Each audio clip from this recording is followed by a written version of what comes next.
Assalamualaikum warahmatullahi wabarakatuh.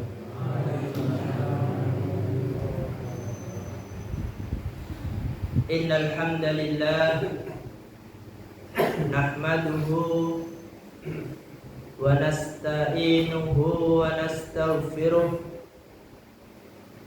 wa na'udzu billahi min shururi anfusina wa sayyiati a'malina.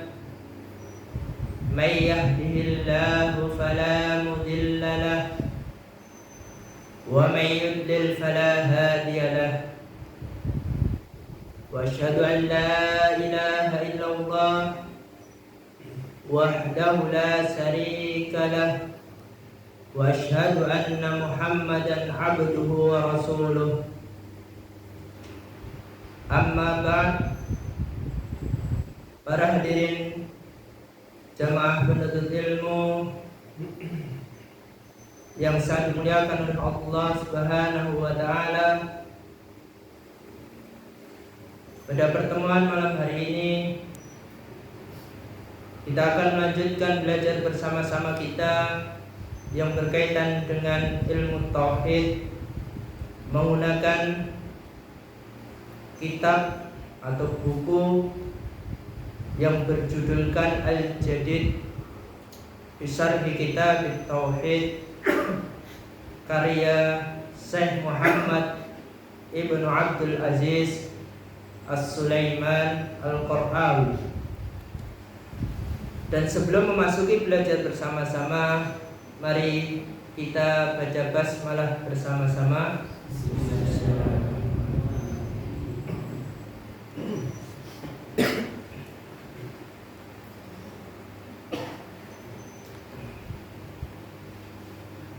Adapun tema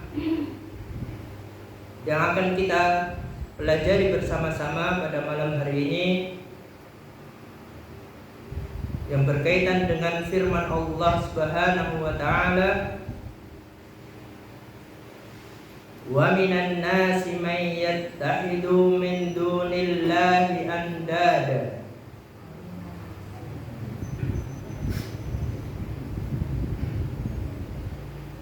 yuhibbunahum ka hubbillah walladzina amanu asaddu hubban lillah walau yaral ladzina zalamu id yarawna al-'adaba anna quwwata lillahi jami'a wa anna Allaha sadidul 'adab. Pak, Bu, pertanyaan untuk bapak-bapak. Tadi yang barusan kita baca bersama-sama surat apa dan ayat berapa, Pak?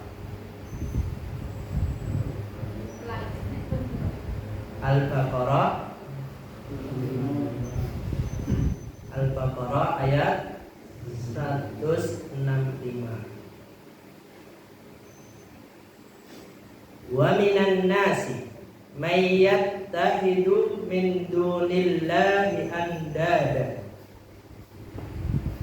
Dan di antara manusia ada orang-orang yang menjadikan selain Allah itu sebagai tandingan-tandingan bagi Allah.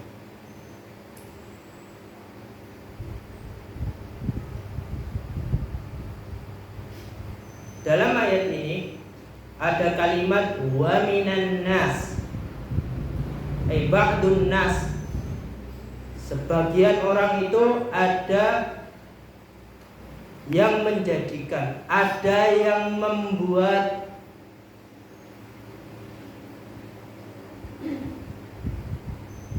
tandingan yang sebanding, yang serupa dengan Allah. Jadi sebagian manusia itu ada yang taat dan juga ada yang tidak taat. Sebagian manusia ada yang membuat sesembahan yang ia sembah selain Allah. Contohnya, ada sebagian orang yang membuat patung lalu disembah. Masyarakat jahiliyah dulu banyak yang sudah melakukannya. Sebagaimana yang dulu kita pelajari, Lata dan Uzza.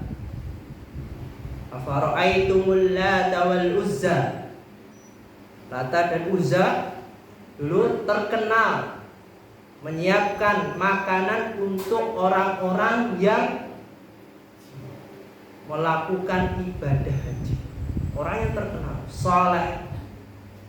Tapi masyarakat dulu ketika Lata dan Uzza meninggal dunia, mereka berbondong-bondong yattahidu, yaj'alu, membuat bangunan di atas kuburannya si Lata dan Uzza. Dan juga mereka membuat patung di samping kuburannya Lata dan Uzza. Dan sekarang terulang lagi. Ada sebagian orang yang mengagung-agungkan, yang memuliakan makam-makam para wali. Ada yang memuliakan pohon besar. Itu terjadi, terulang lagi. Ada sebagian orang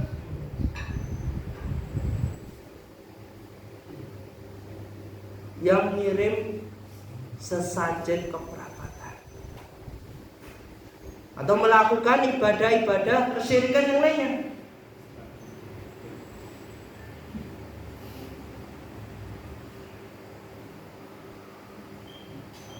Yuhibbunahum kahubbillah.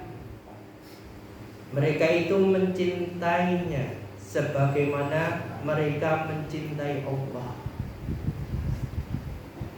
Orang-orang yang melakukan kesyirikan,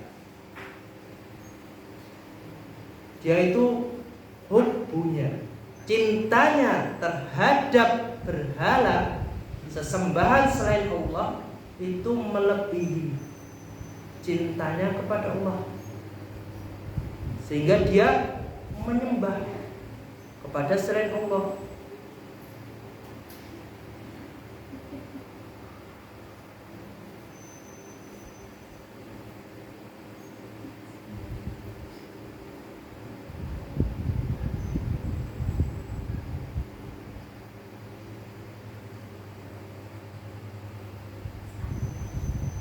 Adapun penjelasan dalam kitab Al-Jadid, yusawwuna andadahum ma'allah fi mahabbati ta'dim.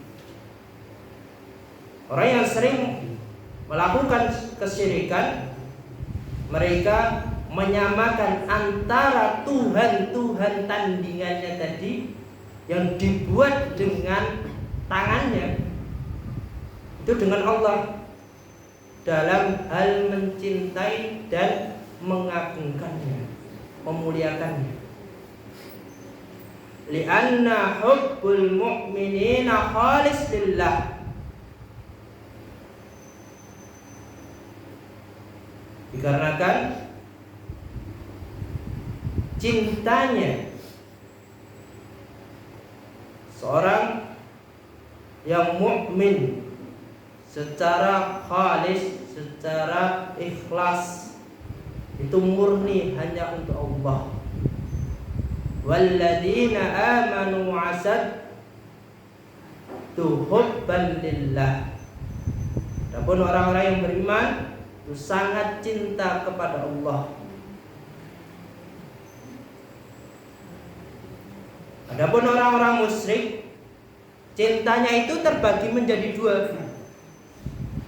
Yang pertama, dia cinta kepada Allah, akan tetapi di samping itu dia juga cinta kepada selain Allah, menyembah kepada selain Allah.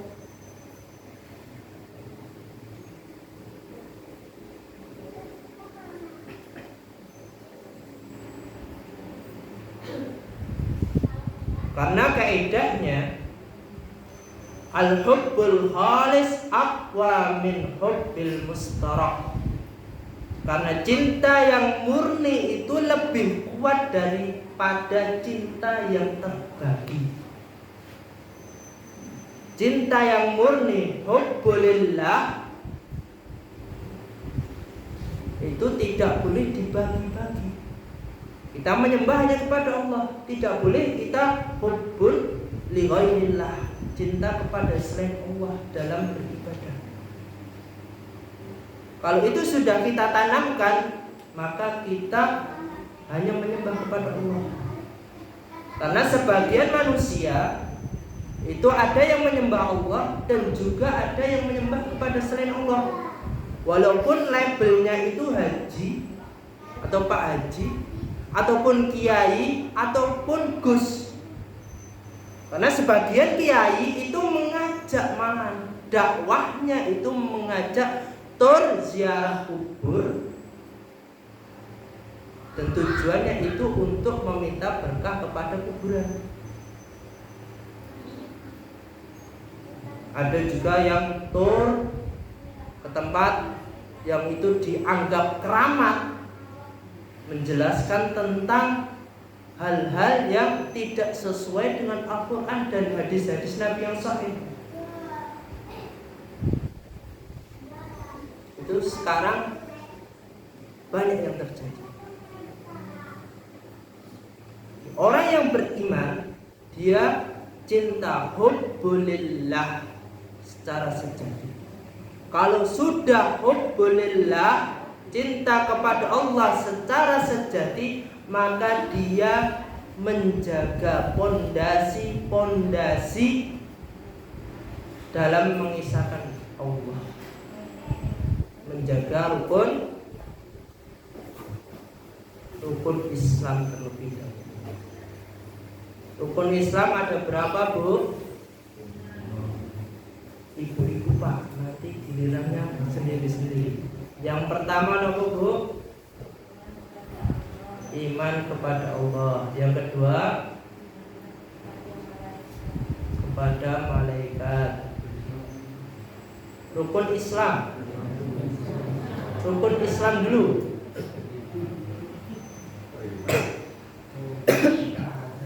Yang ditanyakan rukun Islam dulu, Bu. Rukun Islam terbagi menjadi 5. Yang pertama, syahadat. Yang tanya juga salah tadi. Yang kedua, sholat. Yang ketiga, zakat. Puasa atau zakat? Puasa. Yang keempat, yang kelima, haji. Jadi rukun Islam itu ada 5: syahadat, sholat, zakat, puasa, baru haji. Jadi tadi yang bapak-bapak perhatian dulu yang ini, Pak Eko perhatian. Nah ini yang tanya juga salah, jadi nggak ngantuk, berarti perhatian. Kalau yang cuma diam, nah itu dikasih tanda tanya perhatian atau enggak. Untuk bapak-bapak, rukun iman ada berapa, Pak? Nah, yang pertama iman kepada Allah. Yang kedua, malaikat. Yang ketiga, yang keempat,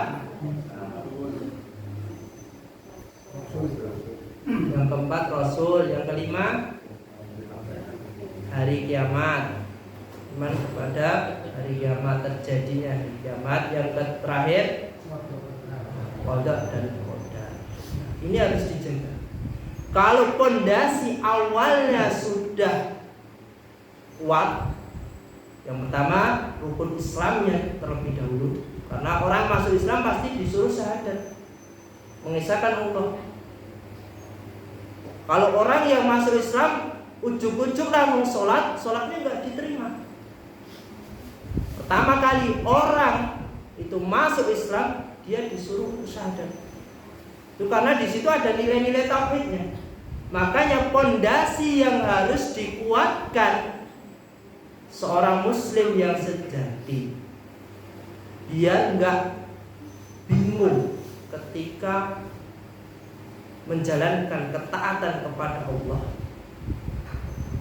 biar nggak terpapar virus-virus pemahaman yang salah, itu harus dikuatkan terlebih dahulu pondasinya, rukun Islamnya dikuatkan, rukun imannya dikuatkan. Kalau kedua hal ini sudah kuat, semua amalan itu akan ikut. Kalau pondasinya tidak kuat, contohnya dia rajin sholat, rajin puasa pada bulan Ramadan, zakat, sudah haji, tapi syarat rukun Islam yang pertama syahadat dia lupakan. Syahadat dia lupakan, tidak dijalankan dengan baik. Contohnya dia menyembah Allah, tapi di samping itu dia menyembah kepada selain Allah, maka amalan semuanya itu akan batal, tidak diterima. Karena di situ ada unsur perbuatan kesyirikan. Jadi kesyirikan itu akan menghancurkan seluruh amalan yang dia kerjakan. Percuma dia sedekah banyak, percuma dia sholat, kalau dia masih melakukan perbuatan kesyirikan.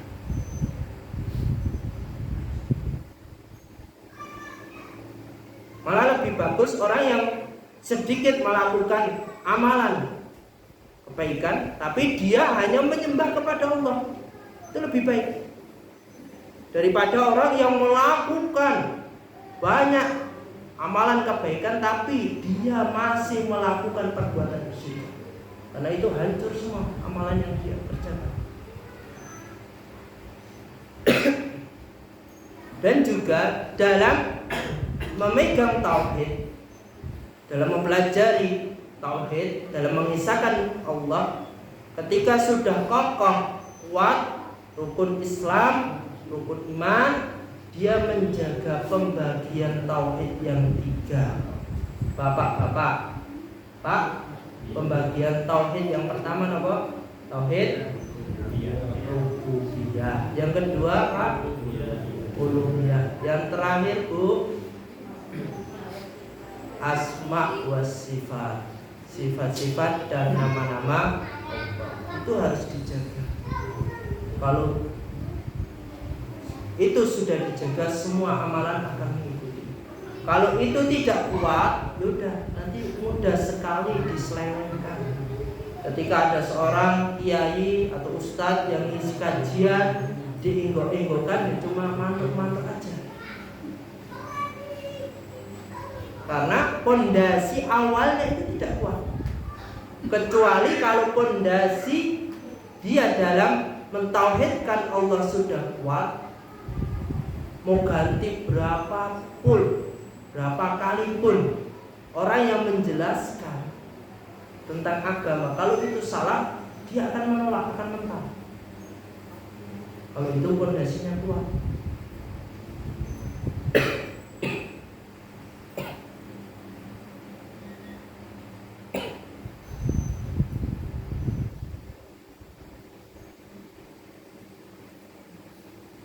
Lanjutan ayatnya, walau yaral ladina zalamu id yarawnal adaba anna quwwata lillahi jami'a wa anna allaha sadidul adab.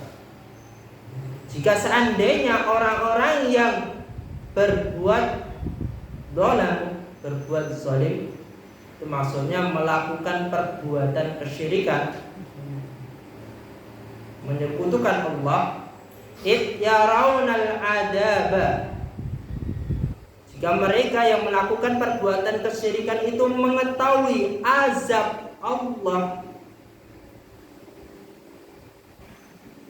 siksa Allah pada hari kiamat nanti, anna quwwata lillahi jami'an, Misalnya kekuatan itu kepunyaan Allah. Wa annallaha sadidul adab, dan sesungguhnya azab Allah itu sangat pedih.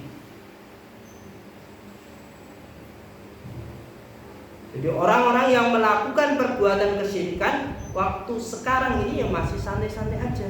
Ketika didakwahi mereka menolak. Dia melakukan perbuatan itu, dia menggunakan dasar juga, dalil juga. Bahkan ada sebagian orang menggunakan dalil dari Al-Quran, akan tetapi pemahaman mereka ditakwil, tafsirnya itu dienggokkan. Contohnya,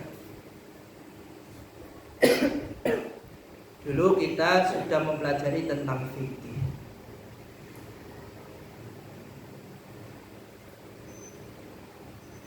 Ada bunyi hadis iqra'u mautakum ala yasin, bacakan orang yang meninggal itu surat Yasin.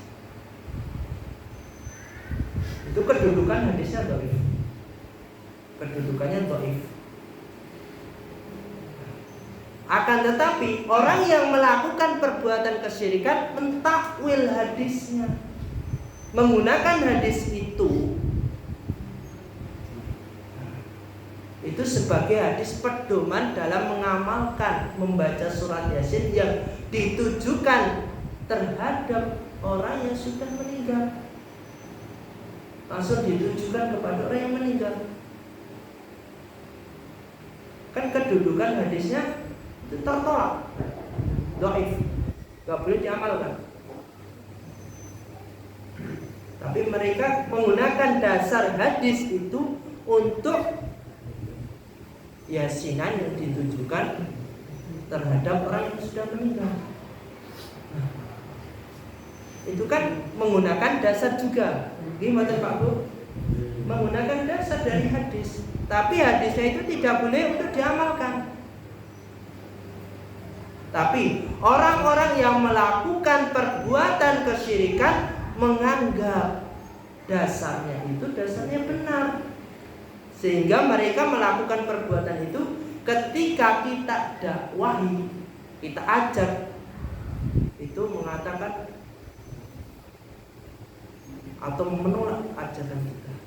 Ada yang sebagian mengatakan, alah sok bener, kita melakukan ini sesuai dasar kok, dalilnya ini. Ketika dicek, oh dalilnya dhaif, lemah, tidak benar.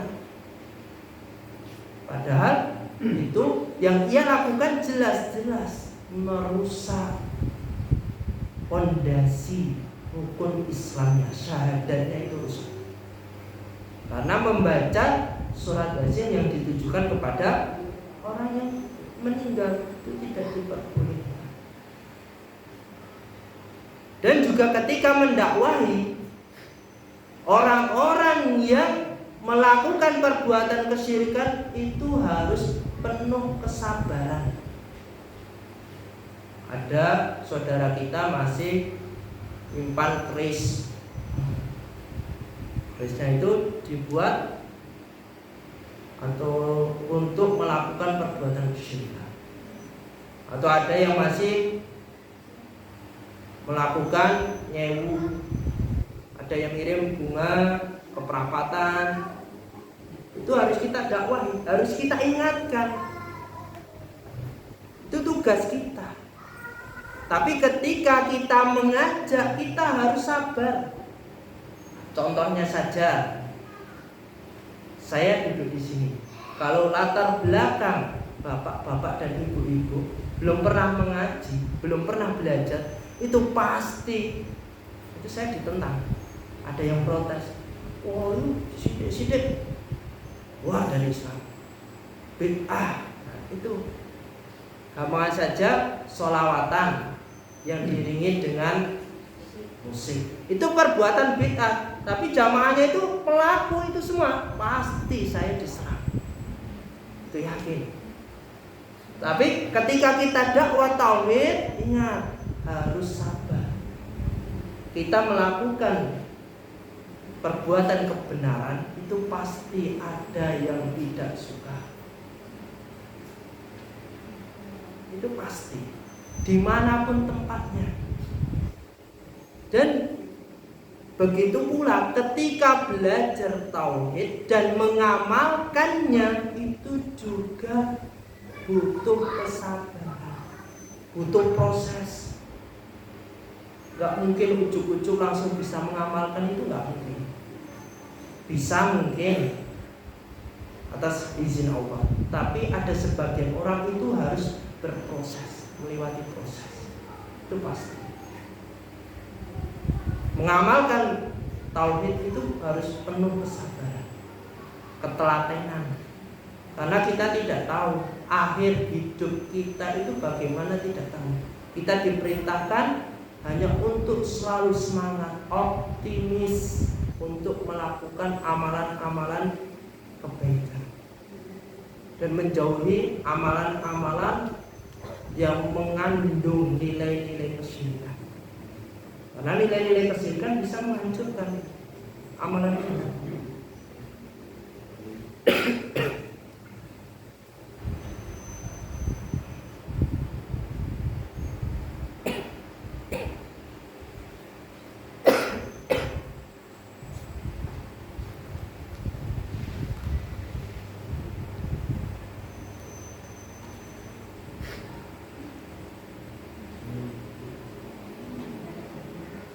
As-sarhul ijmali. Penjelasan ayat ini secara umum dalam kitab ini diulangi lagi biar lebih paham lagi. Yukhbiruna Allah subhanahu fi hadhil ayati anna ba'dan nas yaj'aluna ma'allahi andada yusawwunahum ma'allah fi mahabbati ta'lim. Dalam surah Al-Baqarah ayat 165 itu mengabarkan kepada kita semuanya tanpa terkecuali, walaupun dia memeluk agama Islam atau tidak memeluk agama Islam, mengabarkan kepada kita semuanya, seluruh manusia, bahwasanya sebagian orang itu menjadikan tandingan-tandingan bagi Allah. Yang mana orang-orang musyrik yaj'aluna ma'allahi andada, menjadikan tandingan bagi Allah, menyamakan tandingan tersebut dengan Allah dalam hal cinta dan takdim, pengagungannya. Summa yubayyinu Allah subhanahu annal mu'minina al-muwahhidin aktsara hubban lillah, ya anna hubbul mu'minin khalisun lillah. Dan Allah di sini kemudian menjelaskan alladzina amanu asaddu hubban lillah. Allah menjelaskan di sini bahwasanya orang-orang mukmin, orang-orang yang beriman, mereka itu mentauhidkan Allah, mengisahkan Allah, baik itu di dalam rububiyah, uluhiyah, dan asma wa sifat.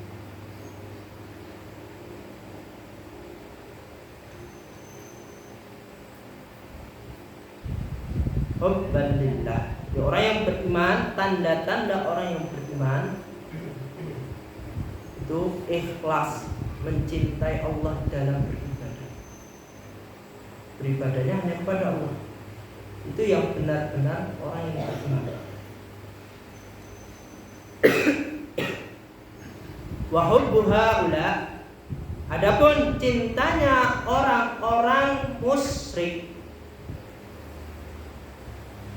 itu terbagi, cintanya kepada Allah dan kepada selain Allah.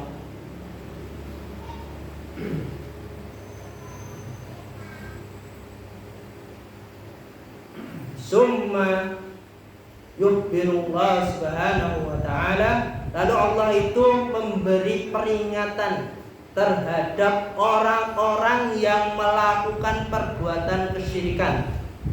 Makanya dalam ayat ini dijelaskan, walau yaral ladina zalamu id yarawnal adab. Itu peringatan terhadap orang-orang yang melakukan perbuatan kesyirikan. Jadi Allah itu sudah mengingatkan orang-orang yang melakukan perbuatan kesyirikan.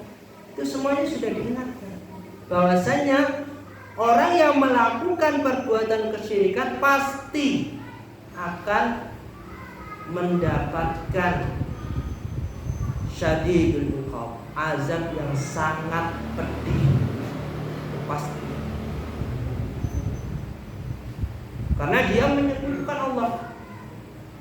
Tapi perlu kita garis bawahi di sini. Ketika kita menjalani kehidupan di dunia ini, melihat orang yang melakukan perbuatan kesyirikan, kita tidak boleh ngecap, memberi stempel kepada orang itu, pasti kamu akan masuk neraka. Itu gak boleh. Ketika kita menjalani kehidupan di dunia ini, kita melihat ada orang yang melakukan perbuatan kesyirikan, lalu kita memberi stempel terhadap orang itu, pasti kamu masuk neraka. Itu tidak diperbolehkan. Jadi memberi stempel atau label orang yang melakukan perbuatan kesyirikan itu tidak boleh. Ingat kaidah hadis Nabi Shallallahu Alaihi Wasallam, wa innamal a'malu bil khawatim. Hadisnya sahih, Bukhari 6607. Sesungguhnya setiap amalan itu tergantung pada akhir hayatnya. Itu kaidah hadisnya sahih. Kita tidak tahu orang yang melakukan perbuatan kesyirikan akhir hidupnya bagaimana, itu tidak tahu kita. Mungkin saja waktu mendekati ajal, ya, dia bertaubat dengan taubatan nasuha. Dengan taubatnya itu dia bisa jadi Allah memasukkannya ke dalam surga Allah. Makanya tidak boleh kita memberi stempel terhadap orang yang melakukan perbuatan kesyirikan, terhadap orang yang melakukan perbuatan kebid'ahan. Tapi tugas kita apa tadi dalam faedah dalam ayat ini? Memberi peringatan, mengajak mereka, disampaikan. Itu harus diingatkan.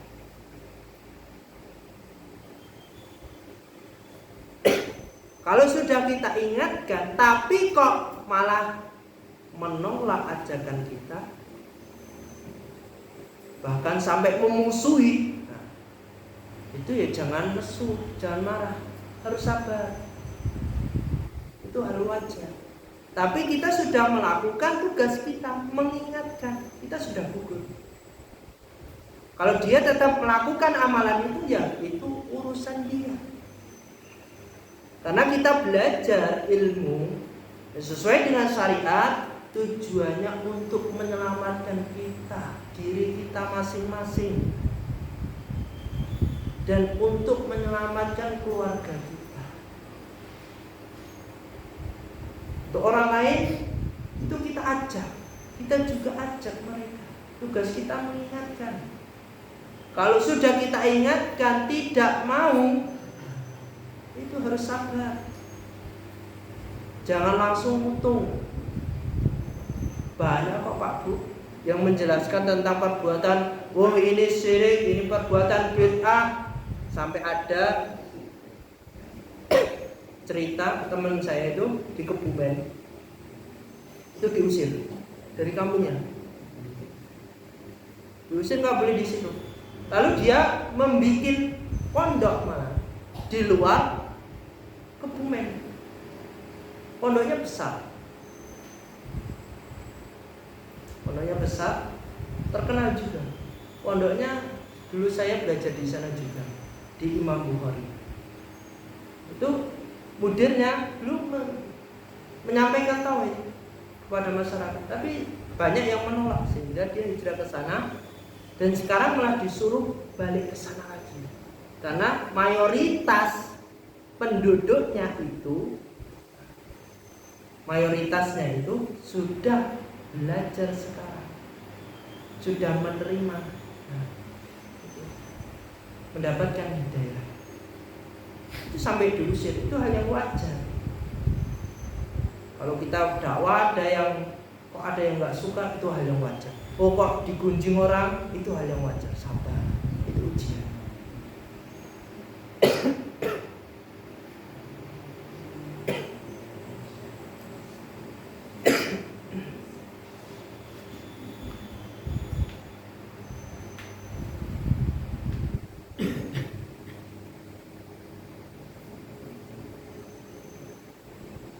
Adapun faedah surah Al-Baqarah ayat 165, yang pertama, al-hubbu min anwa'il ibadah. Cinta itu merupakan salah satu bentuk ibadah. Cinta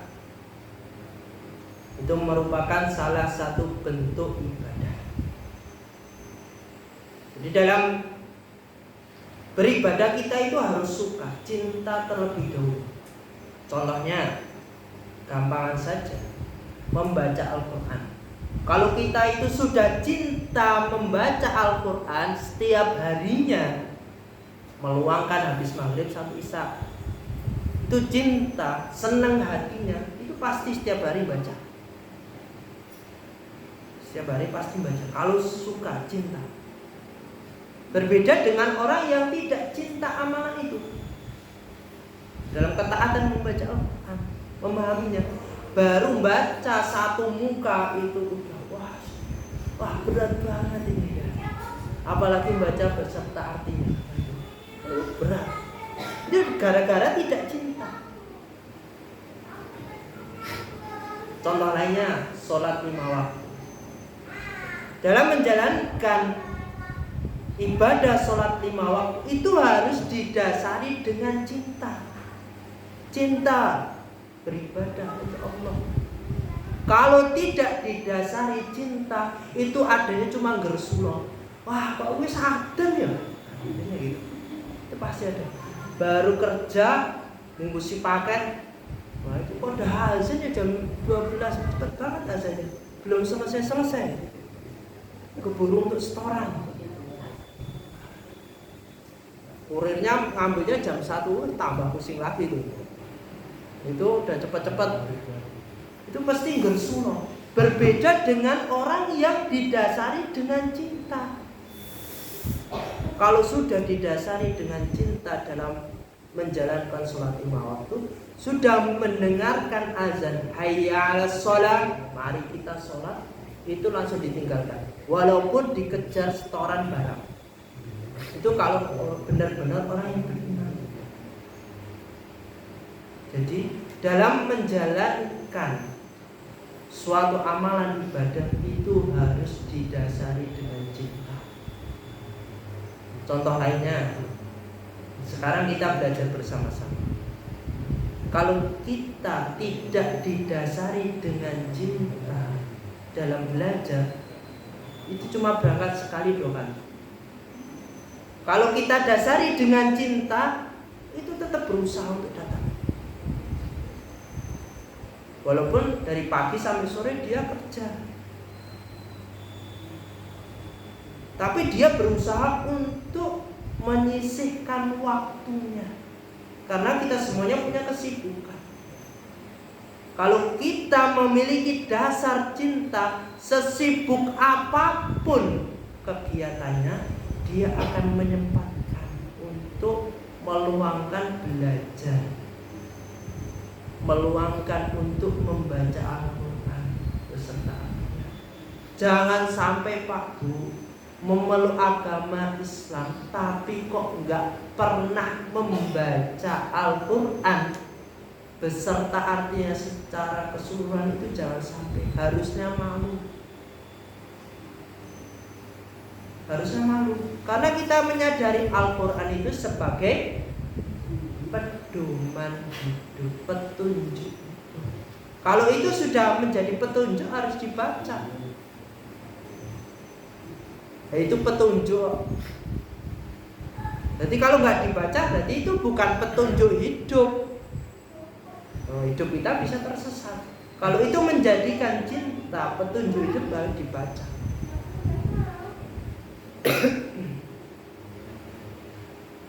Faedah yang kedua,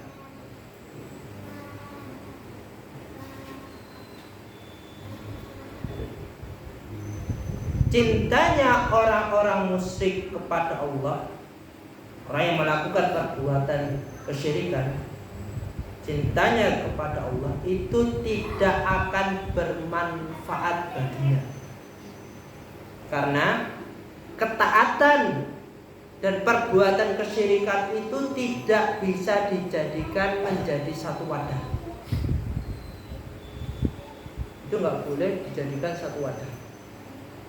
Contohnya gampang saja, air biasa yang sering kita gunakan untuk wudhu, air tawar dicampur dengan minyak goreng, jadikan satu, nggak mungkin bisa menyatu.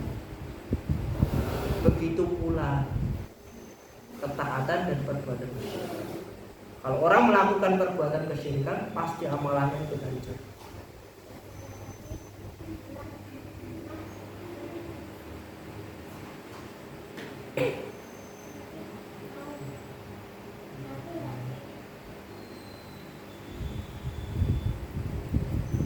Faedah yang ketiga, anna ikhlas, sesungguhnya ikhlas mencintai Allah itu merupakan tanda-tanda keimanan seseorang.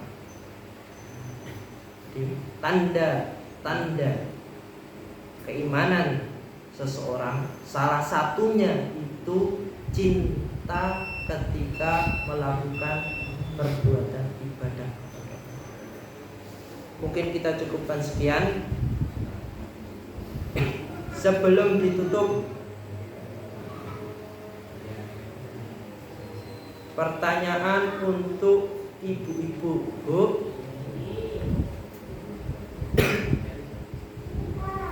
mana yang harus didahulukan? Rukun Islam atau rukun iman terlebih dahulu dalam menyusun pondasi seseorang memeluk agama Islam? Rukun Islam. Pak, pertanyaan untuk bapak-bapak. Rukun Islam tadi ada berapa, Pak? 5. Rukun iman? Alhamdulillah. Jadi perhatian. Jadi juga gitu. Kadang saya agak selengkan dikit. Perhatian enggak tadi ada yang perhatian. Bapak Eko itu perhatian. Karena ada yang sebagian orang cuma duduk-duduk aja mendengarkan, tapi masuk telinga kanan, keluar kuping kiri. Mungkin kita cukupkan sekian. Jika ada salah kata atau perkataan saya kurang sopan, dan juga saya minta maaf pekan kemarin saya liburkan karena batuknya masih menggigil. Saya minta maaf sebesar-besarnya. Mungkin kita cukupkan sekian. Mari kita tutup dengan doa kafaratul majlis.